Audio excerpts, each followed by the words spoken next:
Então vamos lá. Vou fechar aqui também essa aba, apagar aqui, né? Clicamos com o botão esquerdo, agora com o botão direito, New, Java Class. Vou chamar isso aqui de nosso repositório projeto. Dá um Enter, né? Então pronto, vamos lá. Vou renomear aqui a classe, né? Vou tirar aqui o nome class, vou colocar o nome interface. Cuidado, se você deixar em class não vai funcionar, né? Vou clicar aqui o extenders e vou colocar o nosso JPA repository. Lembra que lá, né, quando a gente foi configurar o Spring Initializer, nós colocamos também o JPA repository? O que é isso aqui? O JPA repository é um repositório, né, com várias instruções aqui relacionadas ao MySQL. Lembra quando eu disse lá que a gente configurava, né, quando a gente usava o método post, que ele dava um insert no banco de dados? Vou deixar aqui a imagem na tela. Pronto, é basicamente aqui. Né? O JPA ele é um repositório com essas funções. Então, ao invés de a gente configurar tudo, de colocar lá, né, passar a função, passar o dado como parâmetro, colocar lá, né, insert, to, não sei o que e tal, toda aquela burocracia por aqui no Java, não, aqui no próprio JPA repository, a gente tem tudo isso. Vou dar exemplo para vocês aqui. Ao invés de eu dar aqui, colocar manualmente, select from projeto, eu vou colocar aqui um exemplo para vocês, né, de como a gente faz isso manualmente no Java. Está aqui na tela. Então, ao invés de eu colocar isso tudo,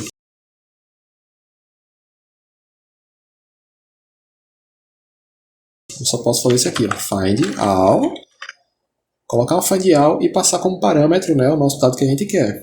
Então, por exemplo, assim, um nome, um sobrenome, um ID, né, a gente escolhe. Ou, por exemplo, se eu quiser excluir, posso colocar aqui um delete, e aqui vai ter o objeto. Então, eu coloco o delete e coloco o que a gente quer como parâmetro. Então, por exemplo, assim, vou dar um exemplo. A gente quer, lembra aquele exemplo que eu dei do Rafael? A gente quer excluir todos os Rafaéis, por exemplo. Então, eu posso colocar aqui, por exemplo, né, um void delete e passar aqui um parâmetro Rafael, que seria o meu nome, né? E lá ele vai apagar todos os Rafaéis que tem na lista de MySQL, né? Então, vamos lá. Public Interface, repositório projeto, extend JPA repository, e aí é que tá. Eu vou passar como parâmetro, né, a nossa entidade, né, que seria o ID, nome, sobrenome. Por que eu tenho que fazer isso? Por exemplo, assim, supondo que eu quero passar, né, o nome como parâmetro, eu quero que ele exclua o nome Rafael, por exemplo. Só que como é que ele vai saber, né, que eu estou querendo colocar o nome, sendo que a gente não configurou nada? E a gente usa a entidade, nosso projeto, como base. Ele vai criar um objeto baseado nesse aqui, que vai conectar no banco, né, e vai passar aquelas funções aqui, né, do projeto como parâmetro para o banco de dados. Então, vamos lá. Vou abrir aqui a setinha, passar aqui o nosso projeto, o que não foi?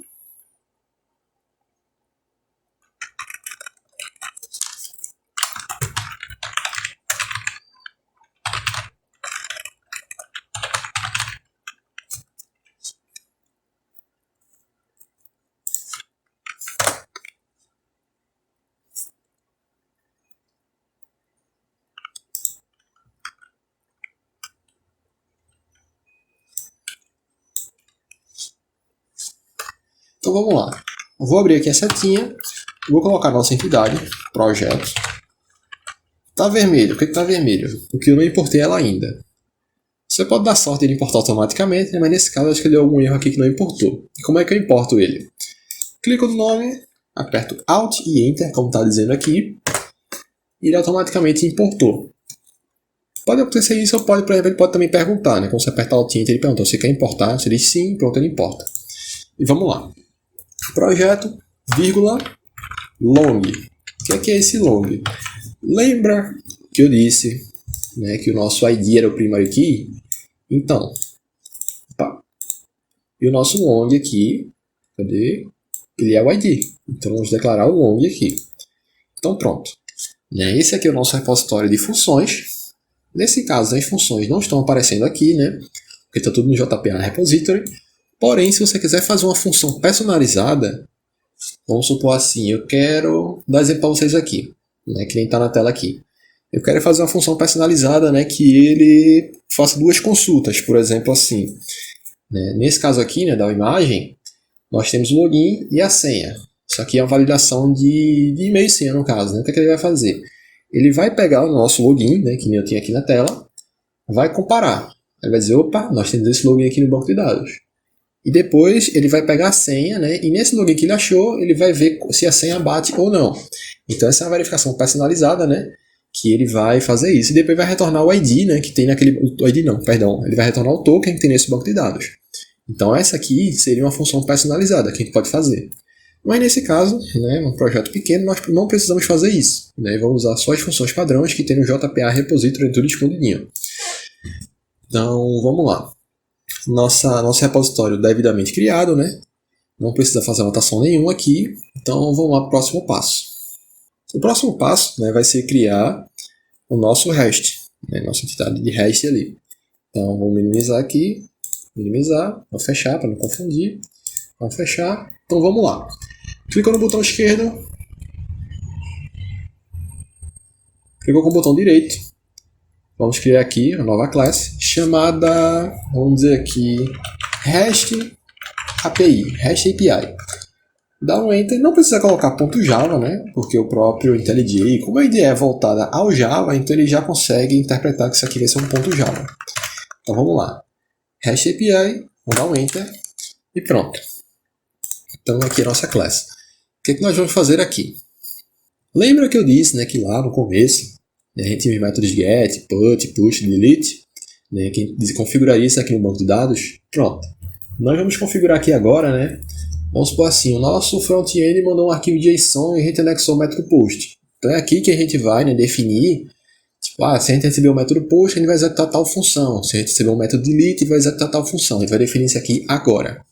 Então vamos lá. Primeiro, né, eu vou dizer, colocar a anotação aqui de REST controller. Que essa função aqui, né, essa classe, ela vai receber o nosso REST. Então, quando eu coloco aqui, né, o próprio Spring já configura, né, isso aqui, dizendo que, ó, quando eu receber um método lá do REST, a gente vai usar essa classe aqui. Então, vamos lá. Próximo passo, colocar outra anotação, que vai ser o request mapping. Request mapping. Eu vou colocar aqui o request mapping como projeto mesmo, projeto, né, para não ficar tão confuso. O que é que vai acontecer aqui? Né? Lembra lá no arquivo, né? Eu acho que eu tenho ele aqui em algum lugar. Deixa eu só procurar ele aqui. Então vamos lá. Eu tenho aqui o nosso projeto do front-end. Vou puxar ele para cá. Né? E aqui vocês podem ver, né, que quando a gente dá o fetch, né, a opção de buscar no método post e tal, com o JSON, ele aponta para o localhost 8090/projeto, que seria justamente, né, esse endereço aqui que a gente passa. Tipo, Rafael, mas por que eu preciso passar o endereço? Nesse caso, como é um projeto simples, né, nós não temos muita coisa. Porém, isso aqui é um projeto que eu estou fazendo justamente para a cadeira, né, de projetos, vamos pagar o 8º período, que nós temos mais de um REST. Que a gente tem aqui o REST do login, que vocês podem ver na imagem. A gente tem um REST de alunos, que acessa a tabela de alunos. E tem também aqui um REST que acessa a tabela de professores. Um REST que acessa a tabela de salas, né? E por aí vai. Então, imagine a gente colocar tudo isso aqui numa só classe. Ia ser uma confusão danada. Fora que não é tão interessante misturar login com sala, né? Não ia ser tão interessante. Então, nesse caso aqui da gente, quando a gente quer colocar, por exemplo, assim, quando eu quero acessar o login, eu uso essa função aqui. Ele está na tela. Localhost 8090/login seria um exemplo, né? Quando eu quero acessar quais os alunos que tem, eu coloco localhost 8090/alunos. Nesse caso aqui, ele é um exemplo, né, que eu estou fazendo com JavaScript. Né? No meu caso, desse projeto, nós estamos usando aqui o Vue.js, a gente usa o Axios e tal, um pouquinho mais complexo, mas espero, né, que a gente consiga, né, explicar isso para vocês, né, no futuro. Então vamos lá, é por isso que a gente usa o projeto aqui. Então vamos lá, prosseguindo a aula, né, o que é que nós vamos fazer aqui? Essa parte é um pouquinho mais complicada, porém é interessante, na calma a gente vai lá. Vamos lá. Eu criei aqui a nossa base de dados, né, o repositório, projeto e tal, né, que vai ter tudo aqui dentro do JPA Repository, todas as funções, né? Então vamos aqui usar ela. Eu vou criar um objeto baseado nisso, né, private. Vai ter aqui o nosso repositório projeto. Repositório, o que você está puxando? Só um minutinho. Repositório projeto. Ele já importou ali automaticamente, né? Nosso repositório projeto. E eu vou definir o nome dele de repositório. Repositório. Ponto e vírgula, né? Vou dar um auto-wired, porque ele vai se autogerenciar. Auto-wired. Já importou aqui em cima, né? Pronto. Vamos lá. Eu vou criar aqui o método post, que seria o método salvar. Vamos lá criar aqui agora. Vou dar aqui um public void salvar, que seria a função de salvar, né? Abre parênteses. E aqui eu vou passar a nossa entidade, né? Porque ele vai receber o arquivo JSON, vai converter ali, ele vai pegar os dados, vai pegar o ID, né? Que nem tá aqui na imagem. Ele vai pegar o ID e tal e transformar isso tudo nas variáveis do Java. Então vamos lá, vou declarar aqui nossa entidade, né? Que essa entidade seria projeto. Deixa eu só puxar o nome certinho aqui dela. Projeto. Alt Enter. Já importou ali em cima. E vou chamar ela de... Deixa eu ver aqui... Entidade. Entidade. Pronto. Geralmente a gente usa o mesmo nome, né? Para o objeto, né? O pai e o objeto que está criando. Porém, para não ficar tão redundante e confuso, né? Vamos chamar aqui projeto, né? Que seria a nossa entidade. E vamos chamar ela aqui de entidade. Abre e fecha chaves. E aqui nós vamos acessar o nosso repositório de funções. Esse aqui. Repositório, né? Repositório projeto, né? Que vai pegar do JPA Repository. Então vamos lá. Vamos passar aqui com o parâmetro. Né? Perdão, vamos passar aqui na função repositório. Passando no nosso repositório. Ponto. Nós queremos salvar. Então ele vai estar aqui, o save. Nesse caso, ele pede o save e pede alguma coisa como parâmetro. Então save. E vamos passar a nossa entidade. Né? Nossa entidade aqui em cima, que a gente criou. Baseado, né, no nosso projeto aqui. Então vamos lá. Ponto e vírgula, né? Nesse caso aqui, se a gente fizer isso, vai dar erro. Por quê? Porque assim, no mundo, né, da programação, nós temos diferentes linguagens. A gente tem o JavaScript, né, tem o Java, por aí vai. E cada uma usa, né, um tipo de linguagem diferente, né?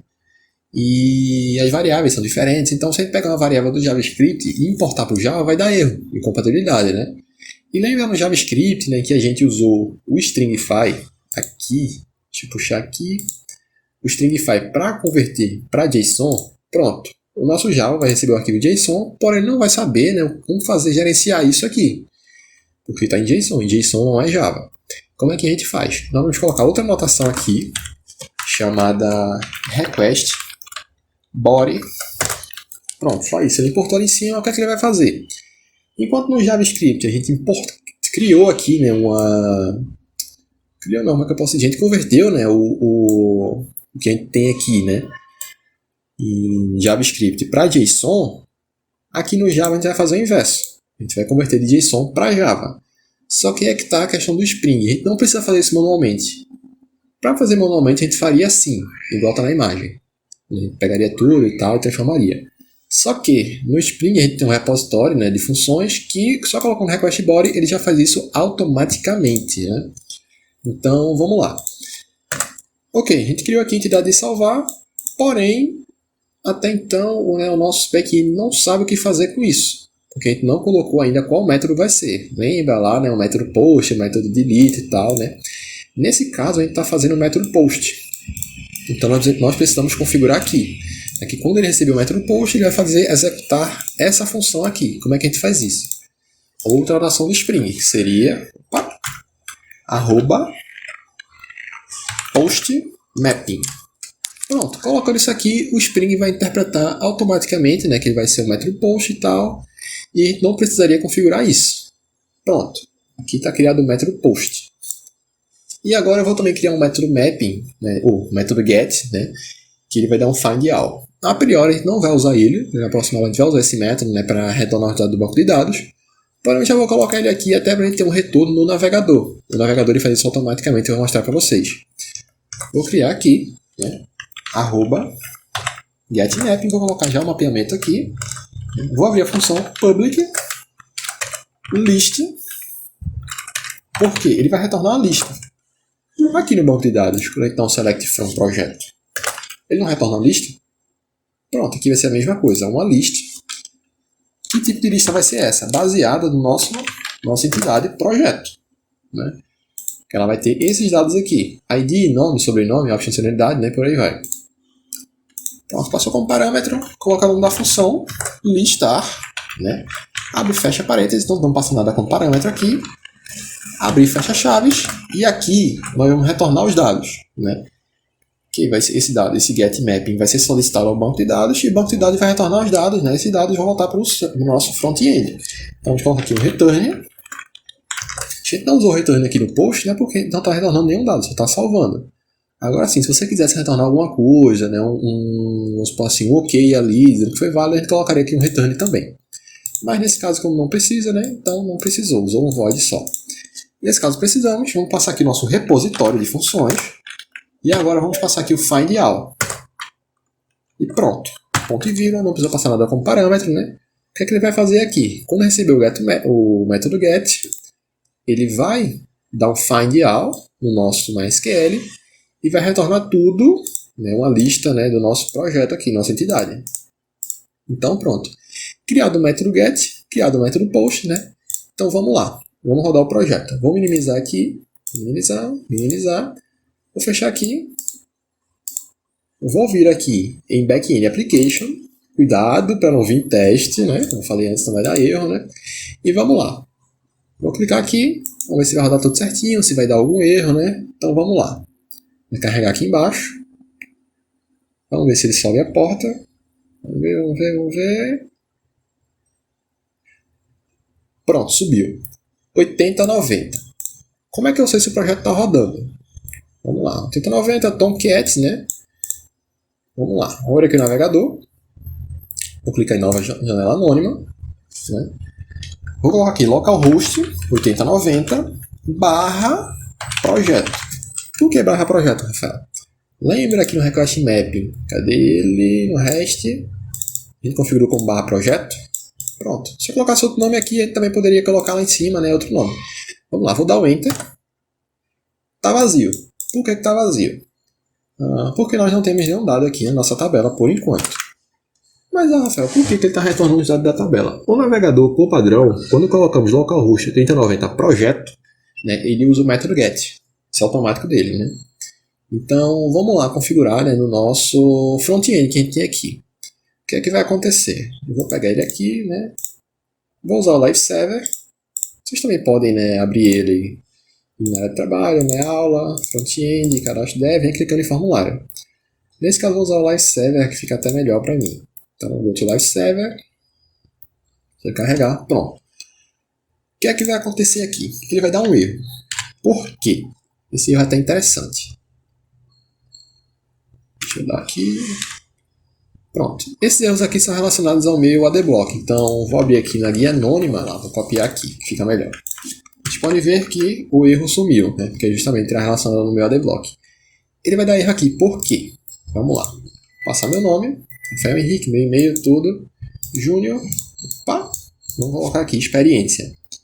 Estou fazendo um projeto em Spring e eu estou conseguindo fazer. Espero que vocês também consigam, né? Vou dar aqui um concluído para enviar. Ele enviou. Ele criou o arquivo JSON, né? Por que ele fez isso? Ele deu console.log. Porque eu dei aqui, né, no nosso index aqui, eu dei um console.log data, né, que é para justamente mostrar o arquivo JSON.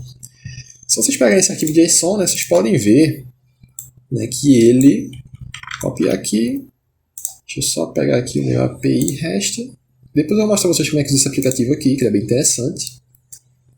Vocês podem ver que ele é um arquivo JSON normal, que nem eu mostrei para vocês na imagem lá no começo, lembra? Ele só está fora de ordem aqui porque, né, o Windows ele quebrou a linha. Mas vocês podem ver que é um arquivo JSON. Então vamos lá. Por que ele vai dar erro aqui? Vou fechar. Pronto. Erro de fetch. Cadê? CORS. O que é o CORS? O CORS seria um método de segurança, né, que os servidores têm. E a gente precisa configurar isso aqui, né, no nosso Spring. Então como é que a gente vai fazer isso aqui?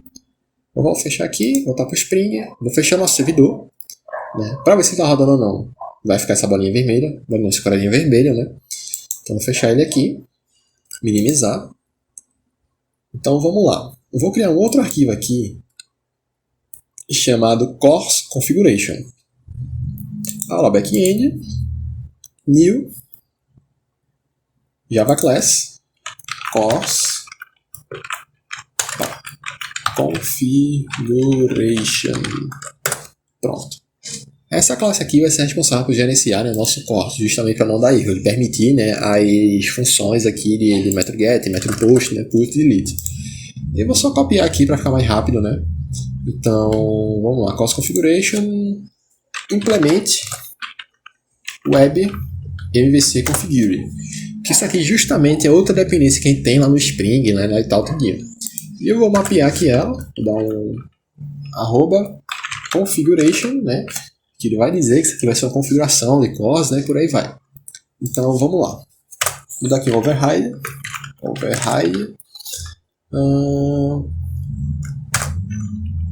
Vamos lá. Public void add course mappings. Passa aqui um course registros.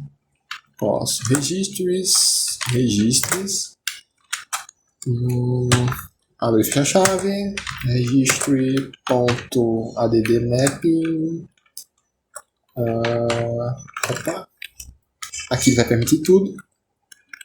Deixa eu ver se é assim, isso mesmo. Asterisco, né? Asterisco seria tudo aqui que a gente tem aqui no nosso MySQL, né? Seria selecione tudo de projeto, né? Então vamos lá, voltar.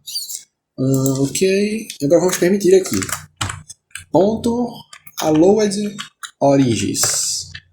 Aqui eu vou permitir tudo. Vamos permitir aqui tudo e também ponto allowed métodos. O que é que ele vai fazer aqui? Eu vou permitir todos os métodos, método get, método post, né? Eu vou dar exemplo para vocês aqui. Lá na tela de login, né, nós usamos o método post, porque ele vai enviar os dados, né? Não vai salvar nada, ele só vai fazer uma consulta no banco, né, e vai retornar tudo.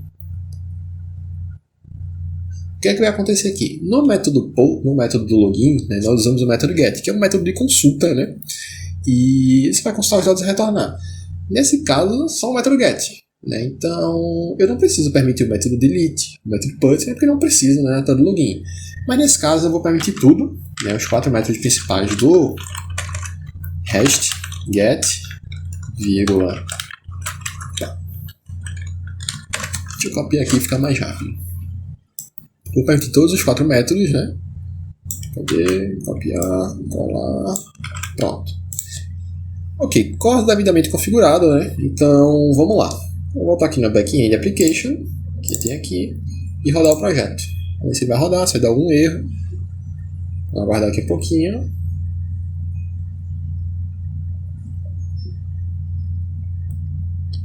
Pronto, 8090, né?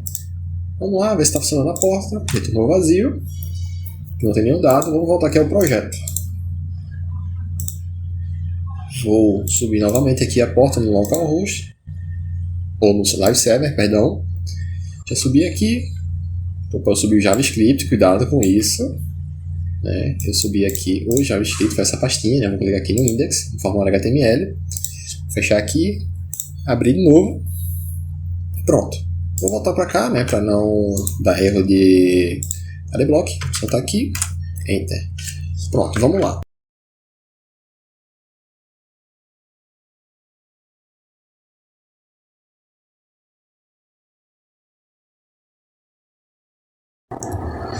Ah, sim, eu esqueci de colocar uma linha de código lá na entidade, né? Então vamos lá, se não colocar ela vai dar erro. Então vou colocar aqui uma nova anotação, @generated value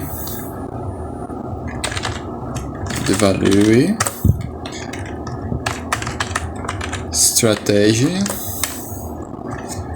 generation type.identity. Não precisa ponto e vírgula. Então agora sim, né, podemos rodar aqui o nosso projeto. Então vou vir aqui, clicar em rodar, e vamos aguardar.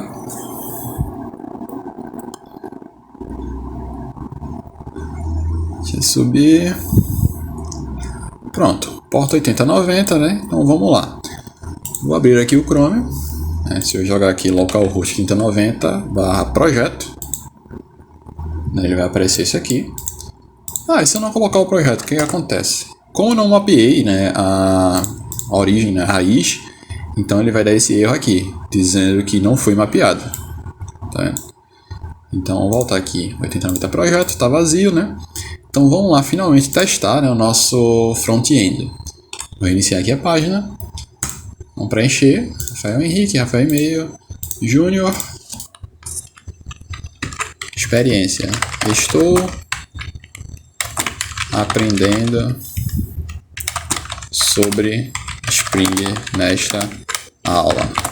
Tenho experiência com JavaScript, Java e MySQL. Vamos lá. Concluído. Enviado. Né? Ele carregou aqui o arquivo JSON. Que esse arquivo JSON é esse arquivo aqui. Vou só mostrar para vocês, né? Para não ficar na dúvida. API REST Client. Abrir aqui. Vamos lá. Copiar aqui e colar. Pronto. Nome é Rafael. Rafael Henrique. Meu e-mail Júnior. Aqui transformou aquele dado, né, que a gente criou aqui. Quando deu concluído, né? Ele fez a conversão no próprio JavaScript, né? Que a gente está aqui na imagem. Né, com essa classe aqui. E depois converteu nisso aqui. Tipo, como é que eu sei que realmente, né, ele foi salvo? A gente pode vir aqui, né, dar o método get, que na verdade automaticamente, no localhost projeto. Vou dar aqui um F5. Pronto, está aqui. Ou, né, eu posso vir aqui no MySQL, select from projeto, Ctrl Enter, ele vai retornar meu dado aqui na tabela. Então pronto, essa é a aula de hoje, né, sobre como criar aqui o nosso back-end no Spring. No próximo vídeo eu vou ensinar vocês a como retornar esse dado aqui na nossa aplicação. Então eu vou colocar um botãozinho aqui do lado ou embaixo, por exemplo, né? E todos esses dados aqui, nós vamos criar uma tabela, né, que vai aqui no cantinho, onde você que seja, que vai retornar os dados do MySQL para o front-end usando o método get. Então, até a próxima.